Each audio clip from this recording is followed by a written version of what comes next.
Okay, so that tells me that the safety is this glass. When this goes on, it then, you see the white light go on? When this is loosened, it's red, means that it's the automatic, I guess, safety. But we needed this because for my dad, because he has Parkinson's, he cannot eat regular food. And if he can't eat regular food, all we could order him off the menu would be things like mashed potatoes with gravy, or something with like a potato or yam kind of consistency that's been mashed. But with this, you pretty much can puree anything. We've done spare ribs, you can do rice, you can do eggs. We did this morning, we did the ham and cheese omelet. We did hash browns. We did rice. The only thing I don't think would work is bread or like crackers or like potato chips. But any kind of solid food, especially like last night was hamburger steak, and that ground really easy and came out really nice.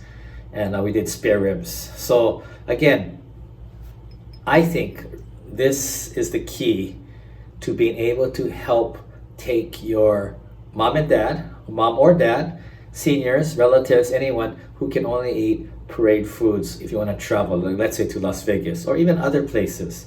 As long as you carry this and you can wash it out after every meal and you have a place to kind of dry it, this would work. And the other thing is that some of the others that are like these puree machines, they have plugs that you have to connect to an electric outlet to have it run. Well, you can't do that when you're in the restaurant. This is rechargeable, so you're charging the battery which is inside here. And I think that's what you want. So you can take it, come back, I recharge it again, and then it's ready for the next meal. For us, this has saved us, highly recommended. If you're interested, you can take a look down in the link below. This is the one that we purchased. You also have to find the right water amount, and that's just by trial and error, I believe. Add a little bit, looks a little dry, add a little bit more. It depends on what puree level you want. You want it like almost like a drink, or do you want it like, pureed but not so wet? And last night I even did persimmons, and I put a little bit of I know my sister's gonna get mad, but I put a little bit of thickened wine. I was letting my dad have a little drink because I thought, gotta have quality of life. And I put the thickened wine in with the persimmons. It spun into kind of a nice persimmon wine flavored drink. And it was thick enough. It was pureed. It was like an icy, like a slush. And my dad drank that, and he seemed to be very happy. So you try to do what you can with what you have. It's kind of tough, so I'm not sure how well it's going to actually be ground, but we're gonna try again. Again, this is a piece of sweet sour spare ribs. See, I'm gonna add a little bit water. I'm sure you can use any kind of liquid, but I just want to see if this is gonna work. So you can see there's some water, and then take your cover, put it on, and then press it here. And then it's on, so I'm gonna hold it.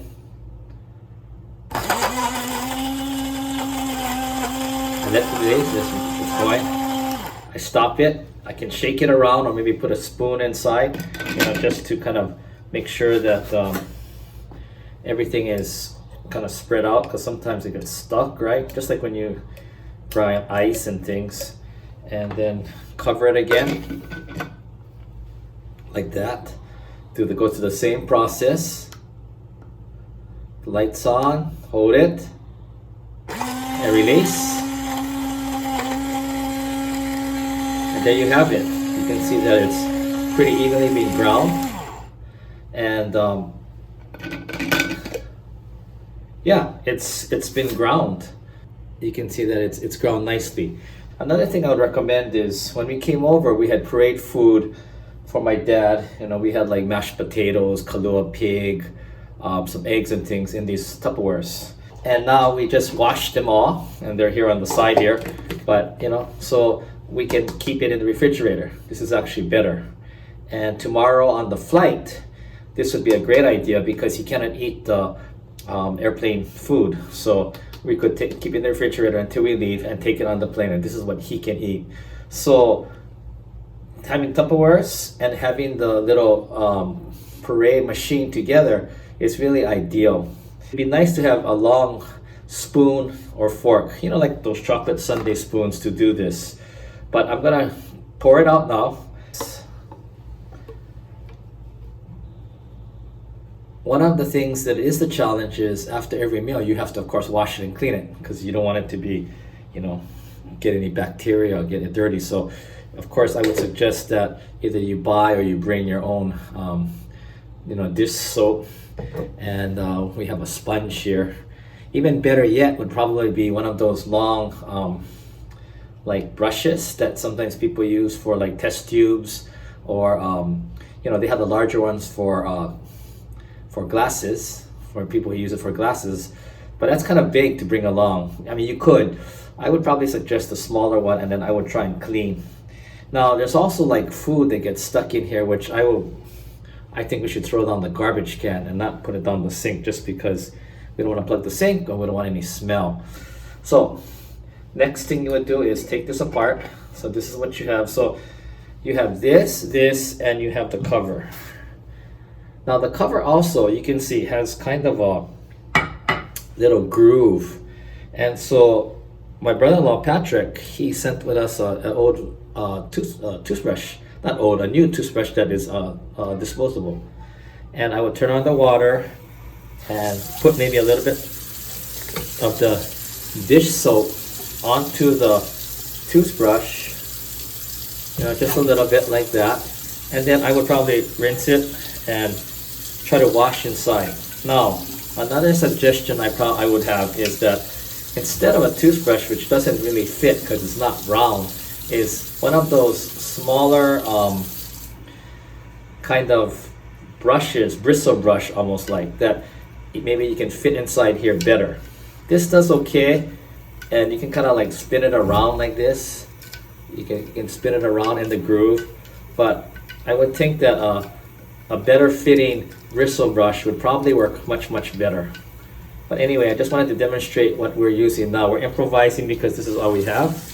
Now, the cap itself can be put in under the water and cleaned, to make sure that it's sanitary and fine, and then I dry it out. So a little kind of a bristle brush that you can clean with inside, that you can carry along with you, I think would be ideal.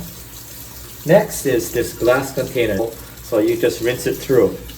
But it also means a lot of food particles will go into the sink. So you just gotta probably either pick it up and throw it in the garbage, or make sure it goes down the sink, because you don't want to have a unsanitary sink, right? So you have something like that, still a little dirty. So what I'll do is I'll get the brush, not the brush, but the dishwash pad with a little, and then I'll put it inside. So I just put it in like this, and then I just wash like this, and then I put it on the other side, and then same thing. Of course, I want to do the grooves where the screw on top is and on the bottom, and then with warm water I'll just rinse it. Now the one thing that's the most difficult is this, probably. So with this, what I do is I take the toothbrush again, or actually first I would take the fork and I would clean up as much particles and chunks of food into the garbage can. It's still like this, right? So then I would only put this top under the water. I wouldn't immerse the whole thing in, because I don't think it's good for it, even with this little plastic protection unit. I would not soak it underwater or immerse it in any kind of container of water or bucket of water. I would just wash the top as best I can with the toothbrush after rinsing and some dishwash soap. Just kind of like wash it again. So I'm washing it with a toothbrush first, and then I'm washing it like this. Be careful of the sharp blades. They're very sharp. You don't want to poke anybody. So I think this is the most difficult part of the job. But if you have the right brushes, I think that it would work much easier. But again, it's not a big deal. It takes a little time, but to do it so your parents or your parent or your relative or friend can go to Las Vegas and still be part of the group, and maybe cannot eat the food in its actual state, but however can eat the food, same taste, great, Now, it may not look as aesthetically pleasing, like the regular food, but it basically has the same taste. So that person can still be part of a group, of the family, and go to the Plantation Cafe or the Main Street sports bar or wherever you go and still eat the same food. I think that's the perfect win-win situation.